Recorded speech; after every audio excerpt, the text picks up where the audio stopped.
Le Conseil des ministres s'est réuni en session ordinaire ce mercredi à la primature sous la présidence du Premier ministre, Dr Cheikh Modibo Diarra. À l'ordre du jour, l'adoption des projets de texte et des nominations. Le Conseil des ministres, c'est avec vous, Ibrahima Djambili. Bonsoir. Bonsoir, mesdames et messieurs, bonsoir. Au chapitre des mesures législatives.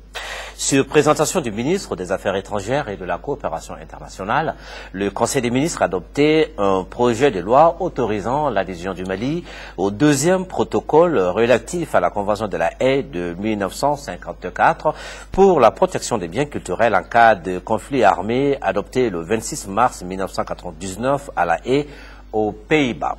À la suite des destructions massives des biens culturels durant la Seconde Guerre mondiale, la communauté internationale a adopté à la Haye en 1954 un instrument juridique à vocation universelle exclusivement axé sur la protection du patrimoine culturel en cas de conflit armé, appelé Convention de la Haye de 1954. Le Mali y a adhéré en 1961.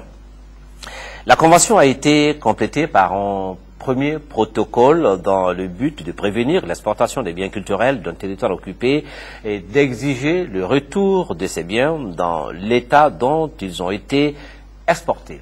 La destruction des biens au cours des conflits qui se sont déroulés à la fin des années 1980 et au début des années 1990 a mis en évidence la nécessité d'améliorer le système existant de protection des biens culturels en cas de conflit armé. Le deuxième protocole de la Convention adopté le 26 mars 1999 précise et complète les modalités d'application de la protection prévues par la Convention, institue un nouveau système de protection renforcé, introduit un mécanisme complet de responsabilité pénale individuelle et prévoit que les biens culturels soient aussi protégés dans les cas de conflits armés à caractère non international. L'adoption du présent projet de loi est une étape nécessaire à l'adhésion du Mali au dit protocole.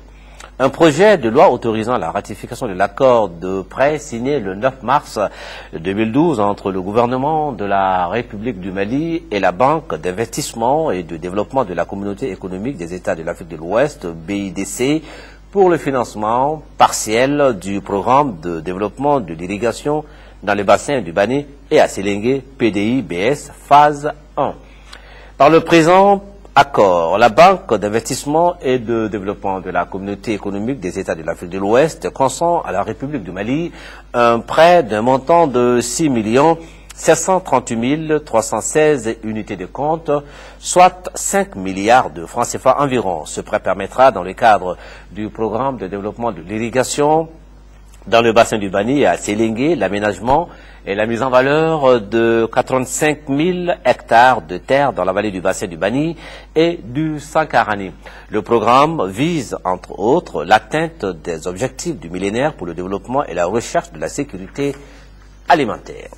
Au chapitre des mesures réglementaires sur le rapport du ministre de l'Équipement, des Transports, du Logement et de l'Urbanisme, le Conseil des ministres a adopté un projet de décret portant affectation de parcelles de terrain au ministère de l'administration territoriale, de la décentralisation et de l'aménagement du territoire. Par le projet de décret adopté, il est affecté au ministère de l'administration territoriale, de la décentralisation et de l'aménagement du territoire les parcelles de terrain objet des titres fonciers suivants.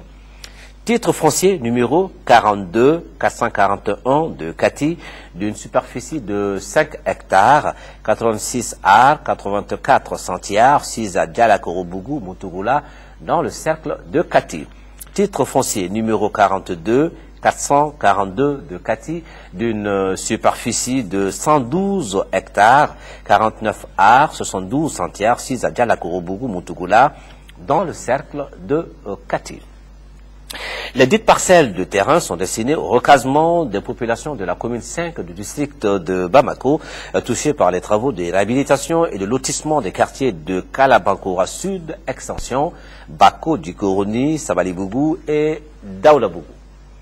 Au chapitre des mesures individuelles, au titre du ministère de la Jeunesse, du Travail, de l'Emploi et de la Formation professionnelle, le secrétaire général Abel Diarra, magistrat, chef de cabinet, Ibrahima Dambélé, ingénieur des sciences appliquées, conseiller technique.